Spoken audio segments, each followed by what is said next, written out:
Menurut Nurhayati, 2008, stilistika adalah ilmu yang meneliti penggunaan bahasa dan gaya bahasa di dalam karya sastra.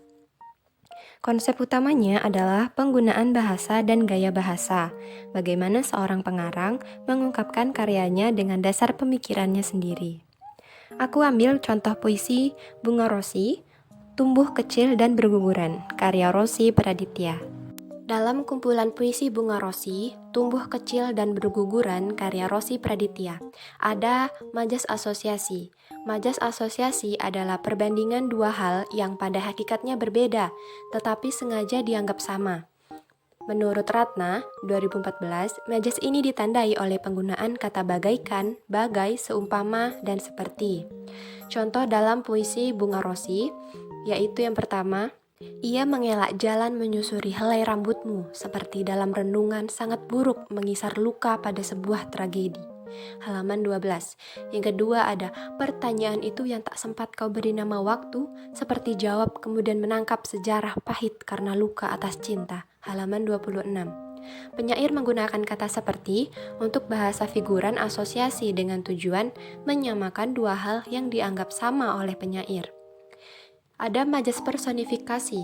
Majas personifikasi adalah majas yang membandingkan benda-benda tidak bernyawa seolah-olah memiliki sifat seperti manusia, kata Ratna 2014. Contoh dalam puisi Rosi, yaitu 1. Kepada hujan yang tak terbunuh, lenyap 1000 kembang memahat kulit hujan, halaman 7. Yang kedua, hujan telah kembali untuk membaca cinta kita, halaman 8.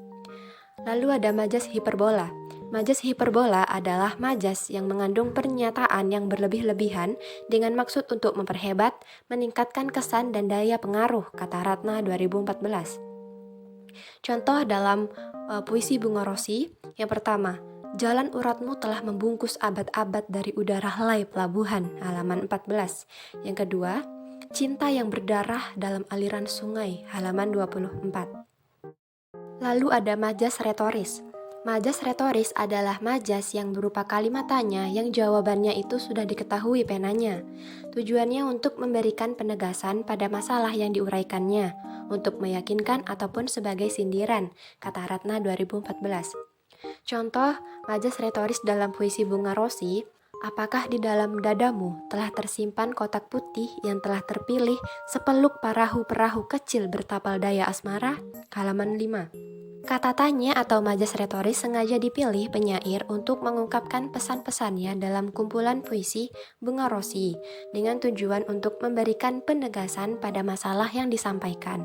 Sebenarnya, kata tanya yang disampaikan penyair itu jawabannya sudah diketahui oleh penyair sendiri. Lalu yang terakhir ada majas paralelisme. Majas paralelisme adalah majas perulangan sebagaimana halnya repetisi, hanya disusun dalam baris yang berbeda. Biasanya terdapat pada puisi, kata Ratna 2014.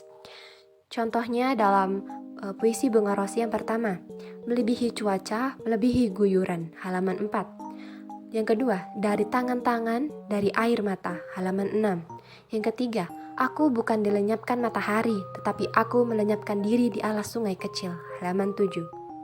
Kesimpulan pendekatan stilistika dalam puisi Bunga Rosi, Tumbuh Kecil dan Berguguran karya Rosi Praditya adalah style yang dipakai penyair banyak memungut klise-klise romantis yang tak berdaya hidup. Penyair menghadirkan kreativitas ekspresi yang unik. Kata cinta disebut sebanyak 56 kali dalam rangkaian kumpulan puisi Bunga Rosi. Namun, luka lebih besar daripada cinta dengan jumlah penyebutan 62 kali. Rindu dan harapan, mimpin muncul 26 dan 24 kali. Bahasa figuran atau majas yang digunakan dalam kumpulan puisi Bunga Rosi adalah majas asosiasi, majas personifikasi, majas retorik, majas paralelisme, majas hiperbola. Kajian stilistika dapat menemukan estetika pada puisi tersebut. Kata-kata yang sederhana dapat memberikan efek yang sederhana juga bagi pembaca. Namun, ada maksud lain yang bisa diinterpretasikan dan diapresiasikan oleh pembaca. Demikian pendekatan stilistika. Kita bertemu di video selanjutnya. Terima kasih.